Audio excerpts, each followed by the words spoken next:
ఒక batch boycott చేయండి ఈ ఫిలిం ని, లేకపోతే ఇంకేదో అని. ఎందుకురా నెగిటివ్ కమెంట్స్? 100 కమెంట్లు ఉంటే 10 కమెంట్లు నెగిటివ్ ఉంటాయి. సినిమా గురించి కూడా ఉండవు, ఏవేవో ఉంటాయి. ఎందుకు పెడుతున్నారంటే నువ్వు అప్పుడు ఏదో జోకేసో, ఏదో పార్టీ మీద, లేకపోతే ఈ ఆర్సీబీని ఇది అన్నావు, లేకపోతే ఇంకేదో. వాళ్ళ పార్టీ సంబంధించిన వాళ్ళు కూడా కాదండి, ఆ పార్టీ వాళ్ళు కూడా నాకు సపోర్ట్ చేస్తారు, చాలా సపోర్ట్ చేస్తారు. కానీ వీళ్ళు ఎలాంటి వాళ్ళు అంటే అండి, ఈ బ్యాచ్ మనలో ఒకడు ఎదుగుతున్నాడు అంటే ఆయన పట్టుకొని కిందకి లాగేయాలి.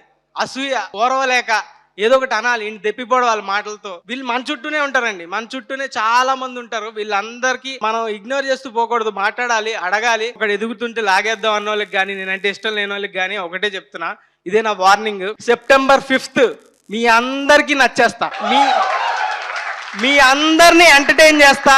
ఏదో ఒక రోజు ఈ సినిమా కాకపోతే నెక్స్ట్ సినిమా కాకపోతే నెక్స్ట్ సినిమా, ఏదో ఒక రోజు మీరు మీ ఫ్యామిలీతో వచ్చి థియేటర్లో కూర్చొని ఈ సినిమా బాగుంది అనేలా చేస్తా. మీ అందరినీ ఎంటర్టైన్ చేస్తా, మీ అందరినీ నవ్విస్తా, మీ అందరినీ గెలిచేస్తా. ఇదే నా వార్నింగ్.